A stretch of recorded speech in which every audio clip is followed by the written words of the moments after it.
तो हम उस पेज को सिलेक्ट करेंगे और उस पोजीशन को सिलेक्ट करेंगे जहां हम इंसर्ट करना चाहते हैं। मान लीजिए इस थर्ड पॉइंट में हम एक 3D मॉडल इंसर्ट करना चाहते हैं, तो मैं अपने कर्सर को वहां पर लेके जाऊंगी। उसके बाद हम क्लिक करेंगे इंसर्ट टैब पे। इंसर्ट टैब पे क्लिक करने के बाद हम आएंगे इलस्ट्रेशंस ग्रुप में, जिसमें हम क्लिक करेंगे 3D मॉडल्स में।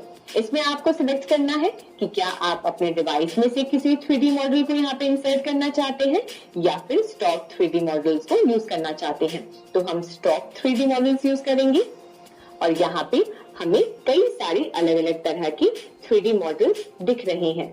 हम इसमें सर्च 3D मॉडल्स में जाकर टाइप करेंगे आर्टिफिशियल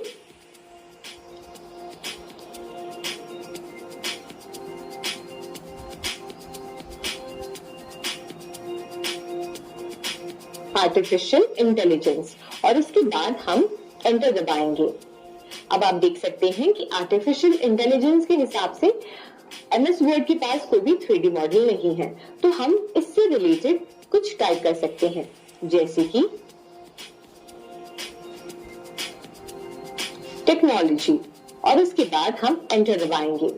और जैसे ही हम एंटर दबाते हैं तो आप देख सकते हैं कि कई तरह के यहाँ पे 3D मॉडल्स हैं। अब हमारे टॉपिक से जो सबसे ज्यादा रेलेवेंट होगा हम उसे इंसर्ट कर सकते हैं।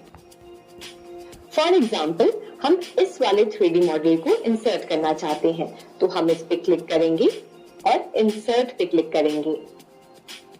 और जैसे ही हमने इंसर्ट पे क्लिक किया, आपने देखा कि ये 3D मॉडल यहाँ पे इंसर्ट हो गया है। अब हम इसके पोजीशन को एडजस्ट कर सकते हैं, इसे रीसाइज कर सकते हैं और साथ ही साथ इसे कंप्लीटली कस्टमाइज कर सकते हैं। तो आइए सबसे पहले तो इस पैराग्राफ को नीचे मूव करते हैं। उसके बाद इस 3D मॉडल को सिलेक्ट करेंगे, इसके पोजीशन को एडजस्ट करेंगे और इसे रीसाइज करेंगे। तो ये आप देख सकते हैं कि एक 3D मॉडल हमारे इस पॉइंट में ऐड हो गया है। अब इसी के साथ हम देखते हैं कि कैसे हम एक स्मार्ट आर्ट एलिमेंट हमारे डॉक्यूमेंट पे ऐड कर सकते हैं। तो सबसे पहले तो हमें उस पॉइंट को सिलेक्ट करना होगा जहां हम एक स्मार्ट आर्ट एलिमेंट ऐड करना चाहते हैं। तो मान लीजिए हम हमारे लास्ट पेज पर एक स्मार्ट आर्ट ऐड करना चाहते हैं, तो हम यहाँ पे जाएंगे। उसके बाद हम जाएंगे इंसर्ट टैब में, जिसमें हम जाएंगे स्मार्ट आर्ट में। स्मार्ट आर्ट में आप आएंगे तो आपको यहाँ पे कई तरह की अलग अलग कैटेगरीज मिलेंगी। जैसे कि अगर आप कोई ग्राफिक एलिमेंट ऐसा ऐड करना चाहते हैं जो लिस्ट दिखाता है, तो यहाँ पे लिस्ट के ऑप्शंस हैं, प्रोसेस के अलग से हैं, साइकिल बताने वाले ऑप्शंस हैं। जैसे आप देखेंगे कि एक साइकिल डिस्क्राइब करता हुआ अगर कोई प्रोसेस आप बताना चाहते हैं और उसमें आप टेक्स्ट ऐड करना चाहते हैं, तो आप साइकिल ग्राफिक एलिमेंट यूज कर सकते हैं। वैसे ही रिलेशनशिप, मैट्रिक्स, पिरामिड, पिक्चर और भी ऑप्शंस हैं। मान लीजिए अभी हमें एक पिरामिड ऐड करना है, तो हम पिरामिड पे क्लिक करेंगे और पिरामिड पे क्लिक करने के बाद आप देखेंगे कि 4 तरह के यहाँ पे पिरामिड्स हैं जो हम ऐड कर सकते हैं। तो इसमें अगर हमें पहला वाला ऐड करना है तो हम इसे क्लिक करेंगे और उसके बाद ओके पे क्लिक करेंगे। तो ये आप देख सकते हैं कि एक पिरामिड ऐड हो गया है। अब हमारे पास ऑप्शन आता है कि हम इसमें टेक्स्ट ऐड कर सकते हैं और उसी के साथ आप देखेंगे कि एक छोटा सा बॉक्स है जिसमें हम डायरेक्टली अपने टेक्स्ट को टाइप कर सकते हैं। तो आप टेक्स्ट टाइप करिए, देखिए कि आप अपने पिरामिड में कौन से ऑब्जेक्ट्स को बताना चाहते हैं, कौन से एलिमेंट्स को ऐड करना चाहते हैं, वो आप टाइप कर सकते हैं।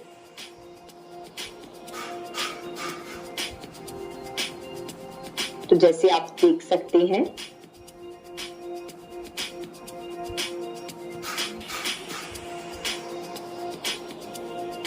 कि मैं जैसे जैसे टाइप कर रही हूँ वैसे वैसे इसमें वो टेक्स्ट ऐड होते जा रहे हैं।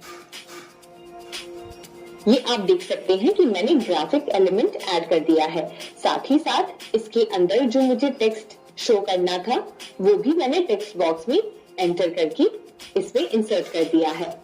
चलिए अब हम देखेंगे कि हम हमारे डॉक्यूमेंट में कैसे एक चार्ट को इंसर्ट कर सकते हैं। इलस्ट्रेशंस में आप देखेंगे चार्ट ऑप्शन है, हम इस पे क्लिक करेंगे। क्लिक करते ही आप देखेंगे कि कुछ इस तरीके से विंडो ओपन होती है, जिसमें आपको राइट हैंड साइड तो सबसे पहले चार्ट के डिजाइन दिखते हैं और लेफ्ट हैंड साइड आप देखेंगे कि कुछ कैटेगरीज हैं, यानी कि चार्ट की कैटेगरीज हैं। अगर आप देखेंगे कॉलम, लाइन, पाई, बार, एरिया, इस तरीके से नाम दिए गए हैं इनको। ये चार्ट की कैटेगरी है। जैसे अगर आप देखेंगे तो कॉलम में कुछ इस तरीके से चार्ट आपको मिलता है। फिर आप लाइन में जाएंगे तो लाइन में कुछ इस तरीके से आपको चार्ट डिजाइन मिलती है। उसी की तरह अगर हम पाई में जाते हैं तो ये है पाई चार्ट। तो वैसे आपको डिसाइड करना है कि जो डेटा आप शो करना चाहते हैं वो किस तरह के चार्ट में बेस्ट तरीके से आप उसको शोकेस कर पाएंगे। तो आपको सबसे पहले तो ये कैटेगरी सिलेक्ट करनी है कि किस तरह से, किस तरीके का आप चार्ट इंसर्ट करना चाहते हैं। मान लें हम कॉलम में जाना चाहते हैं और कोई कॉलम चार्ट इंसर्ट करना चाहते हैं, तो कॉलम पे क्लिक करते ही आपको यहाँ से डिजाइन सिलेक्ट करने का मौका मिलता है। अब इसमें आप देखेंगे कि कॉलम के अंदर भी अलग अलग टेम्पलेट्स हैं।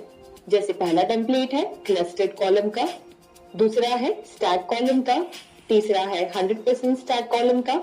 तो इस तरीके से आप देखेंगे कि टेम्पलेट्स में से भी आप सिलेक्ट कर सकते हैं। मान लें अगर हम पहले चार्ट के साथ जाना चाहते हैं तो इस पे हम उसको सिलेक्ट करके उसके बाद ओके पे क्लिक करते ही आप देखेंगे कि आपके डॉक्यूमेंट में एक चार्ट इंसर्ट हो जाएगा। साथ ही साथ आपको एक एक्सेल शीट नजर आएगी। एक्सेल शीट में आप देखेंगे तो यहाँ पर आपको डेटा एंटर करना है जो आप इस चार्ट में दिखाना चाहते हैं। अभी आप देखेंगे तो इसमें जो भी कॉलम्स हैं और जो भी इनकी इंफॉर्मेशन है, ये हमारे इंफॉर्मेशन के मुताबिक नहीं है, तो हमें हमारा इंफॉर्मेशन इसमें एंटर करना है। जैसे फॉर एग्जांपल आप कैटेगरी 1 में जो भी इंफॉर्मेशन दिखाना चाहते हैं वो आप कैटेगरी 1 में डालेंगे और उसी के साथ आप उसके वैल्यू को सीरीज 1 में, सीरीज 2 में और सीरीज 3 में एंटर करेंगे। जैसे फॉर एग्जांपल अगर मैं कैटेगरी 1 में लिखती हूं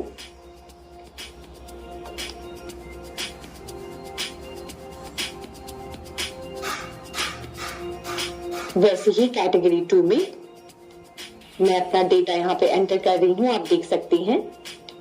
और इसके बाद मुझे इसमें 2018 में सीरीज 1 में जो डेटा एंटर करना है, सीरीज 2 में और सीरीज 3 में जो डेटा शो करना है वो एंटर कर सकती हूँ।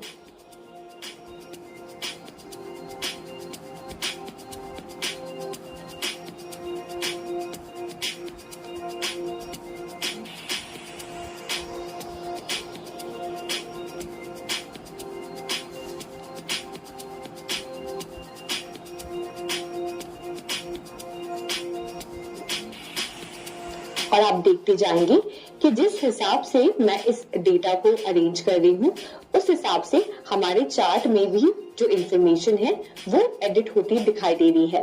तो इस तरीके से आप अपना डेटा यहाँ पे एंटर कर सकते हैं और उसके बाद हम सीरीज 1 में, सीरीज 2 में और सीरीज 3 में भी इन डेटा को नाम दे सकते हैं। उसके बाद आप इस एक्सेल शीट को क्लोज कर दें और अब आप देखेंगे कि आपका चार्ट यहाँ पे कंप्लीट है। और इसी के साथ अगर आप अपने माइक्रोसॉफ्ट वर्ड डॉक्यूमेंट में किसी स्क्रीनशॉट को ऐड करना चाहते हैं तो वो आप कर सकते हैं। उसके लिए हम स्क्रीनशॉट पे जाएंगे और उसके बाद यहाँ पर आपको शो करेगा कि जो अवेलेबल विंडोज हैं, हमें विंडो पे क्लिक करना है और यहाँ से देखिए डायरेक्टली स्क्रीनशॉट ऐड हो गया है। यानी कि जो हमारी करंट विंडो ओपन थी उसमें से इसने डायरेक्टली स्क्रीनशॉट ऐड कर दिया है। उसी तरीके से अगर आप किसी स्क्रीनशॉट को लेना चाहते हैं तो स्क्रीन क्लिपिंग पे क्लिक करके आप खुद जाकर एक स्क्रीनशॉट ले सकते हैं।